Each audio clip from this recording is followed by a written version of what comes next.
السلام علیکم ورحمۃ اللہ وبرکاتہ۔ امید ہے آپ سب خیریت سے ہوں گے۔ الحمدللہ میں بھی ٹھیک ہوں، اللہ کا کرم ہے۔ 2 دن پہلے میں نے جو ہے 3 آیات کا ترجمہ اور تفسیر بتائی ہے۔ اگر آپ نے ان 3 آیات کو نہیں دیکھا تو کائنڈلی آپ میرے چینل پر جا کر 30 to 32 تک جو ہے 3 آیات کو ذہن نشین کر لیں، تاکہ آپ کو معلوم ہو جائے کہ اللہ تبارک و تعالی نے ان آیات میں کیا فرمایا ہے اور اللہ پاک نے ان آیات میں کیا فرمایا۔ تو آج ہم آیت نمبر جو ہے 33 سٹارٹ کریں گے۔ سٹارٹ کرنے سے پہلے میں سے ریکویسٹ کرتی ہوں، اگر آپ نے میرے چینل کو لائک اینڈ شیئر سبسکرائب نہیں کیا تو کائنڈلی آپ کر لیں، تاکہ جو میں ویڈیو بناؤں وہ سب سے پہلے آپ کو دیکھنے کو ملے۔ آیت نمبر ہم جو ہے 33 کی ہم تلاوت کر لیتے ہیں۔ بسم اللہ الرحمن الرحیم۔ قال یا آدم انبئهم بأسمائهم فلما انبأهم بأسمائهم قال ألم أقل لكم إني أعلم غيب السماوات والأرض وأعلم ما تبدون وما كنتم تكتمون۔ اللہ نے کہا آدم تم ان کو ان چیزوں کے نام بتا دو۔ چنانچہ جب اس نے ان کے نام ان کو بتائے تو اللہ نے فرشتوں سے کہا، کیا میں نے تم سے نہیں کہا تھا کہ میں آسمانوں اور زمین کے بھید جانتا ہوں، اور جو کچھ تم ظاہر کرتے ہو اور جو کچھ تم چھپاتے ہو مجھے سب کا علم ہے۔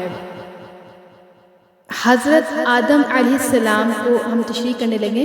حضرت آدم علیہ السلام کو تمام نام بتائے، یعنی ان کی تمام اولاد کے علاوہ سب جانوروں کے، زمین، آسمان، پہاڑ، تری، خشکی، گھوڑے، گدھے، برتن، بھانڈے، چرند وغیرہ، فرشتے، تارے وغیرہ تمام چھوٹی بڑی چیزوں کے نام بتائے۔ ٹھیک ہے۔ امام ابن جریر رحمہ اللہ فرماتے ہیں کہ فرشتوں اور انسانوں کے نام معلوم کرائے گئے۔ ٹھیک ہے۔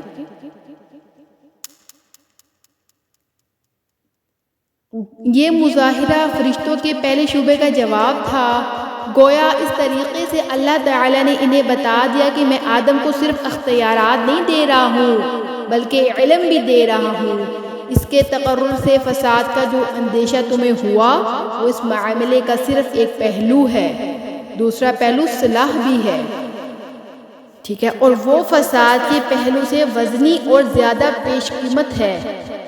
اس میں یہ بتایا گیا۔ امید ہے آپ کو جو ہے آیت نمبر 33 کی جو ہے وہ سمجھ آ گئی ہوگی، ترجمے کی بھی اور تفصیل کی بھی، کہ اللہ تعالیٰ نے آدم علیہ السلام کو نام کیوں بتلائے، اور فرشتوں کا جو جواب تھا کہ آپ ایسی مخلوق پیدا کرنے جاتے ہیں جو زمین میں فساد کرے، تو یہ بتایا گیا کہ صرف آدم کو صرف اختیارات نہیں دے رہا، اللہ تعالیٰ فرماتے ہیں کہ بلکہ علم بھی دے رہا ہوں۔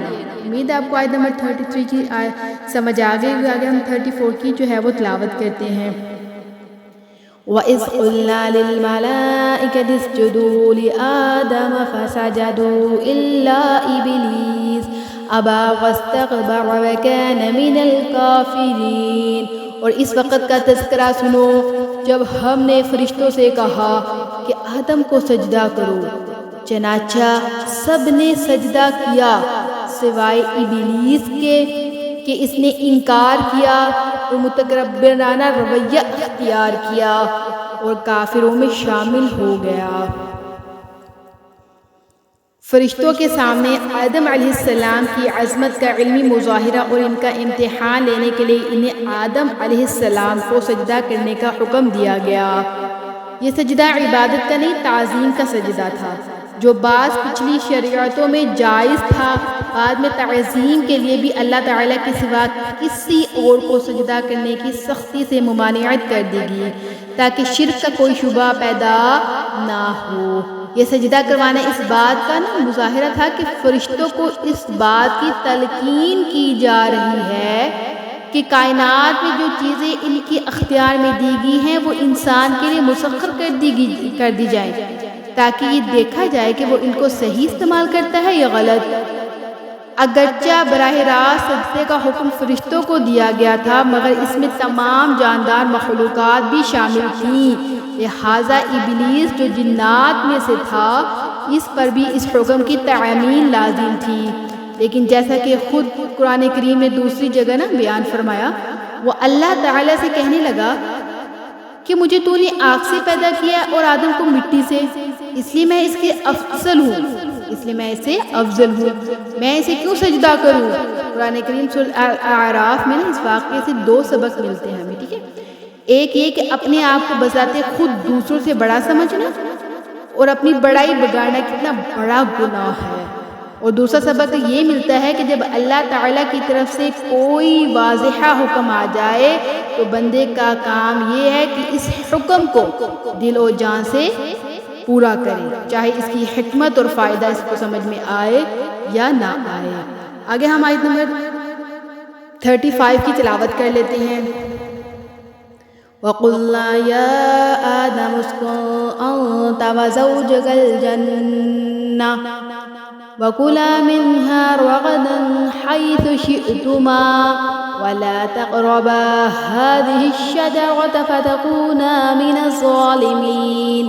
اور ہم نے کہا آدم تم اور تمہاری بیوی جنت میں رہو اور اس میں سے جہاں سے بھی چاہو جی بھر کے کھاؤ مگر اس درخت کے پاس بھی مت جانا ورنہ تم ظالموں میں شمار ہو گئے۔ تفسیر ہم کر لیتے ہیں، یہ کون سا درخت ہے؟ قرآن کریم نے وضاحت نہیں فرمائی اس درخت کی، نہ اس کے جاننے کی ضرورت ہے۔ آپ نے صرف اتنا جان لیں کہ جنت کے درختوں میں سے ایک درخت ایسا ہے جس کا پھل کھانے سے انہیں روک دیا گیا تھا۔ بعض روایات میں آتا ہے کہ یہ گندم کا درخت تھا اور بعض میں انگور کا ذکر، مگر کوئی ایسی روایت نہیں جس پر پورا بھروسہ کیا جا سکے۔ امید ہے آپ کو آج کی 3 آیات سمجھ آ گئی ہوں گی۔ انشاءاللہ کل ہم آیت نمبر 36 سے سٹارٹ کریں گے۔ ملتی ہوں کل آیت نمبر 36 کے ساتھ، اپنا خیال رکھیے گا۔ صدق اللہ العظیم۔